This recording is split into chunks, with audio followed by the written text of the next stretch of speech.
2:44 del mediodía, avanzamos con más información. En Ecuador, la Asamblea Nacional rechazó este martes seguir con el proceso para destituir al presidente de ese país, Guillermo Lasso, por supuestos actos de violencia contra diversos grupos indígenas en las últimas 2 semanas.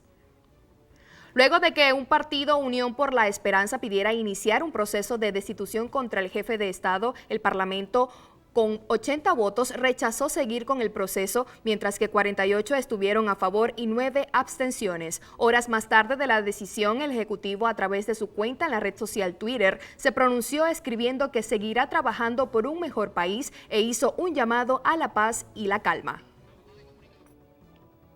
Bien, y a esta hora, tal como se los anunciamos en la parte anterior, vamos a conversar con Fernando Ampuero, abogado y comunicador, vía Zoom desde Ecuador. Muy buenas tardes, Fernando.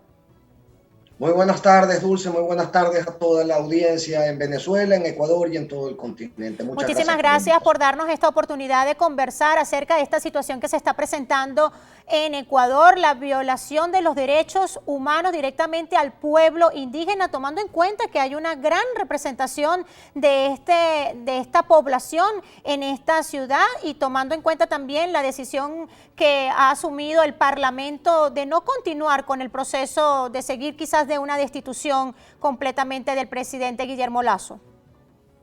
Entonces es importante que separemos los dos procesos, porque si bien el proceso que se estaba llevando a cabo en la Asamblea es un proceso constitucional recogido en el artículo 130 de la Constitución, mediante el cual la Asamblea puede pedir la destitución del presidente de la República, esto se configuró como una respuesta política a una situación que ya se venía cocinando al menos 10 días antes en la calle.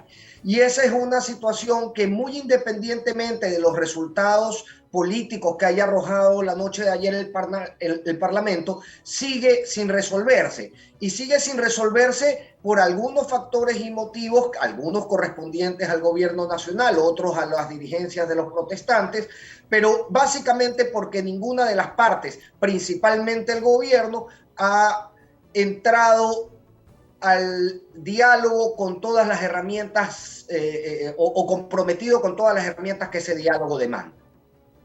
Continúa el paro nacional, por supuesto, en esta oportunidad CONAI mantiene pie de lucha, ellos lo han manifestado en varias participaciones que han tenido frente a medios de comunicación del país, diciendo que su decisión es firme de mantenerse en las calles ante esta violación de los derechos humanos que también vemos que instancias internacionales hasta el momento no se han pronunciado.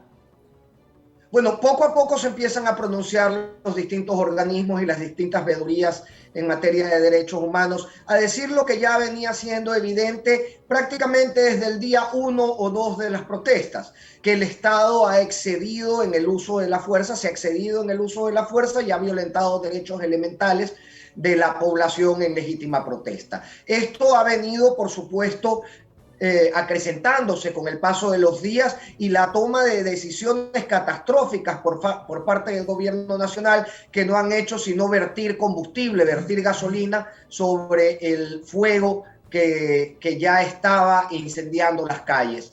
El paro continúa en este preciso momento. Mientras hablamos, existe una marcha dirigiéndose al centro de la capital de la República. Existen nuevas agrupaciones provinciales convocando a una marcha pacífica y masiva el día de mañana hacia la capital de la República. Esto lamentablemente no ha encontrado una fórmula para resolverse y no ha terminado, y difícilmente, observando las posturas que hemos visto desde el gobierno y sus representantes, va a terminar en el día de hoy.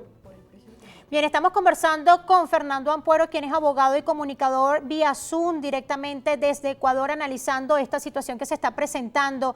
Bueno, más allá del llamado a paro, quería consultarte qué otras instituciones o organismos o movimientos quizás se han sumado a este llamado que ha hecho la población indígena en mantenerse en pie firme, pues en las calles, tal como lo estabas relatando, que mantienen todavía las movilizaciones de calle.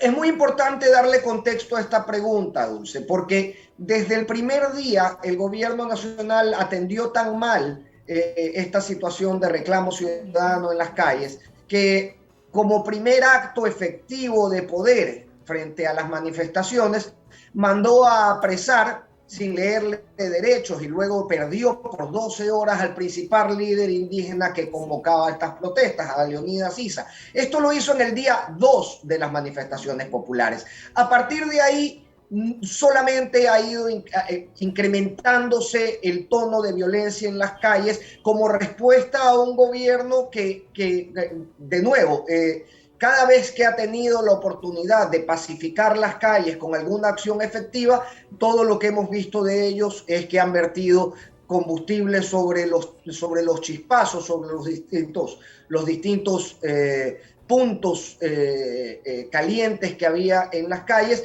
y que le ha resultado, por supuesto, en una bola de nieve que ya hoy no puede manejar, porque en el camino también en algún momento salieron los estudiantes de un tradicional colegio de Quito, del Mejía, y fueron brutalmente golpeados por la policía. Entonces se sumaron los estudiantes.